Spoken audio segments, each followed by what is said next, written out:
All right. Hey, everyone. My name is Shiori Sasaki. I'm with ESRI, the leading geospatial software company. I'm an architect by training and previous work history, although I kind of migrated into the infrastructure world pretty early in my career. I worked for the New York MTA, New York City Transit, doing design and construction project management, project delivery.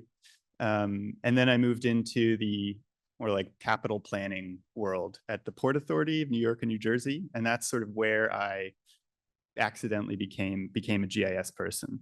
So just some context. So Keith mentioned we're here to talk about the future of technology. I kind of want to break down or just define some terms from my point of view here. So future, when I think about future, I like to think about it not as a speculation of what the next big thing will be, but more in terms of, you know, we have the power to drive toward a future we want to see, right? So understanding our current state and what are the challenges we see today, and where do we want to go and how do we want to drive that? Oops.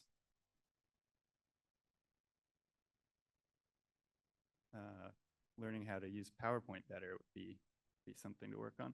And then technology, you know, not just thinking about it in isolation, right? It should be thought of alongside people, process, and also data. GIS and BIM, I think as frameworks do that well. I mean, ideally, right? They're a combination of all these things holistically.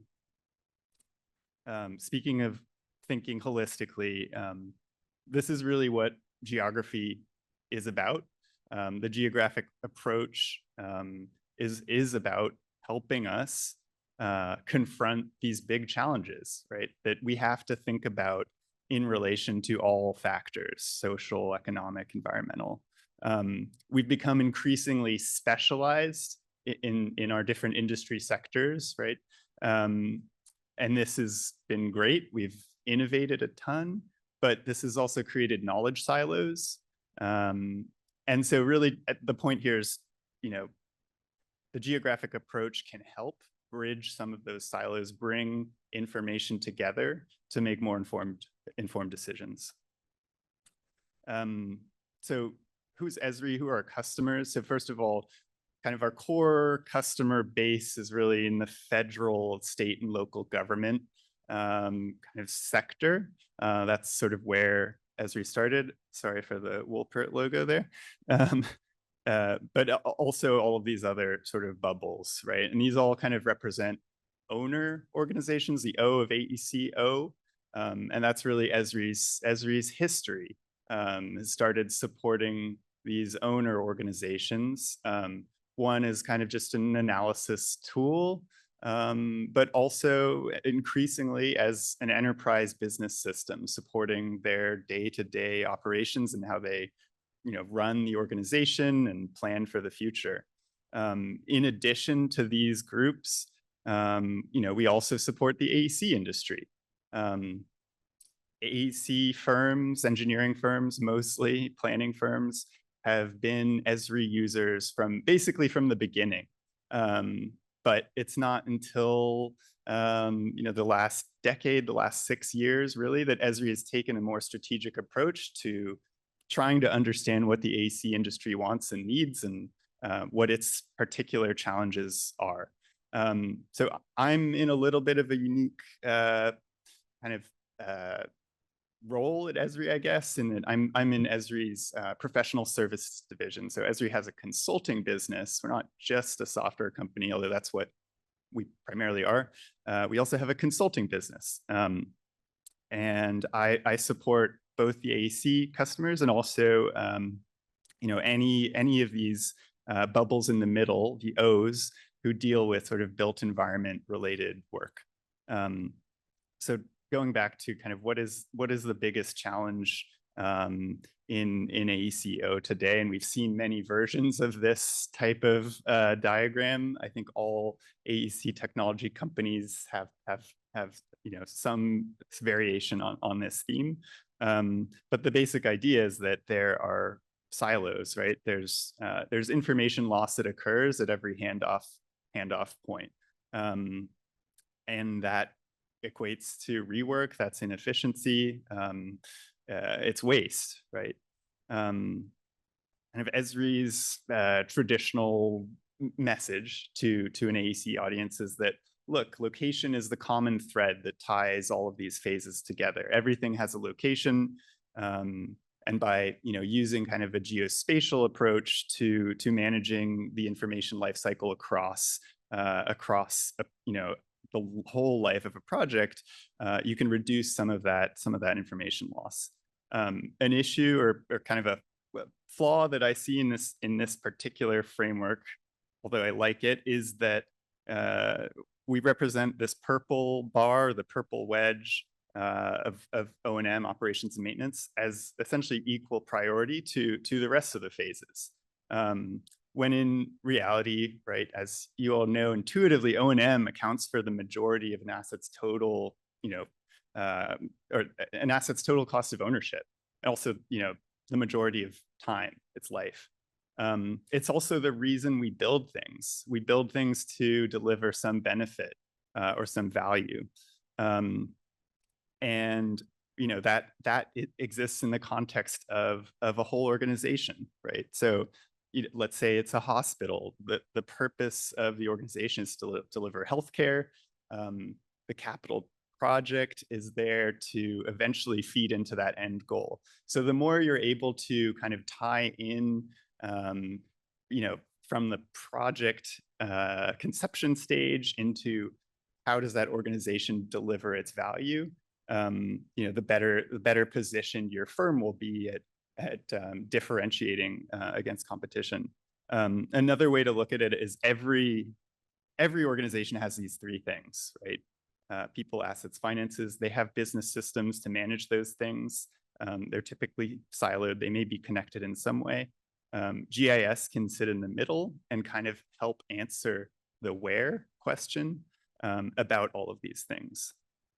Okay, so looking into the future, these were kind of my five big ideas of what's needed to kind of transform and move toward a better future, right? So I think one of them will be digital twins. BIM and GIS integration will be an important sort of foundational piece of moving into this digital twin idea. Geo AI, knowledge graphs, and then strategy and governance.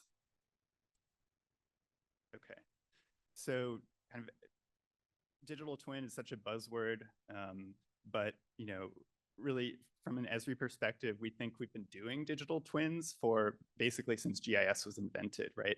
Just at maybe a slower time scale. It's really about capturing information, collecting data, right? Whether that's through remote sensors or in the field, analyzing that, processing it, visualizing it, sharing it, and then making decisions on that data that ultimately turn into action back in the real world, and influence change, right? So that's really, it's sort of this feedback loop of data to decision. And so, there's not one digital twin product necessarily. Our approach is that a digital twin should be outcome driven. And you may end up with kind of a twin of twins or a system of twins, of connected twins. BIM and GIS integration. So why would you integrate, right? So BIM, as most of you are probably aware, is a process that supplies the detailed information that provides instructions essentially of how to build an asset. Whereas GIS is the framework that enables integration and analysis of information about assets in the context of the built, natural, business, and social systems that they exist in, right? So kind of being able to unlock new insights about these assets once they're sort of connected and in a place where you can understand them in context. Okay, Geo AI, right? So machine learning, pre-trained deep learning models.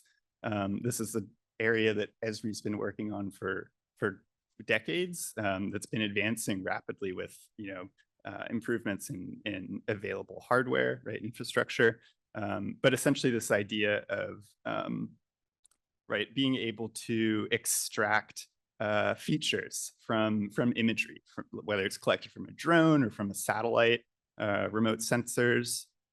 So, one example, kind of a simple example, is for a solar project site and being able to, define a training sample of this is what a solar panel looks like, and extracting those from the image.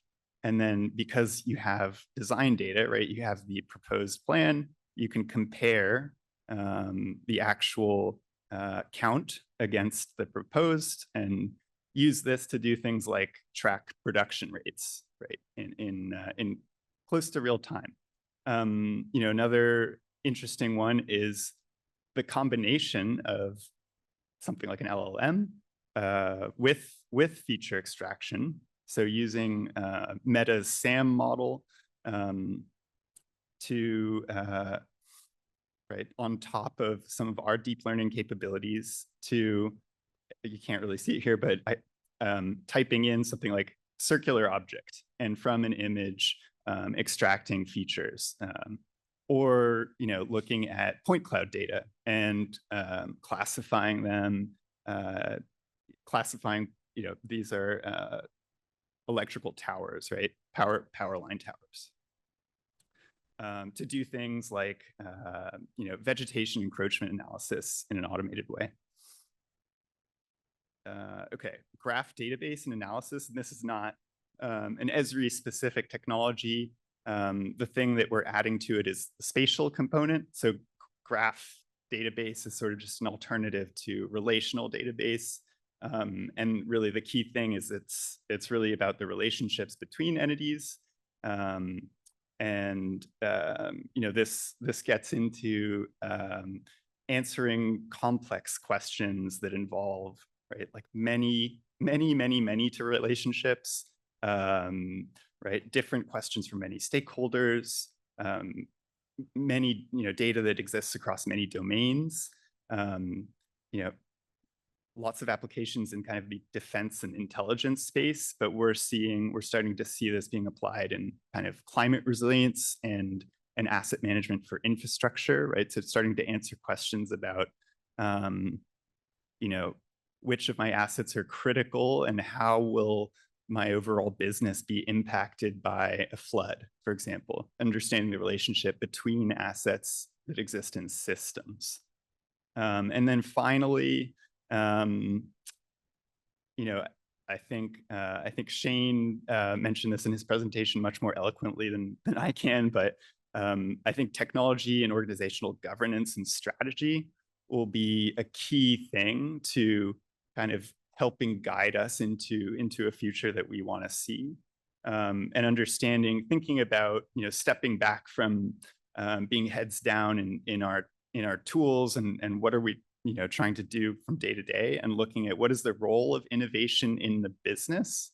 What is the value proposition to our firm, but also to our clients, and thinking about it in context too of how do your clients view technology and how are they using technology, and how can you sort of align with them to potentially deliver more value. All right, and I'll kind of close with just as a call to action. Don't start with a blank canvas. We're all familiar with the kind of the blank Autodesk or Rhino or Revit screen. There's so much data out there already, and it's easy to access and it's easy to bring in. So connecting built environment work streams begins with data integration. And data integration leads to process integration, right? The disconnected work streams. And process integration leads to new knowledge and more informed decisions. So yeah, with that, thank you.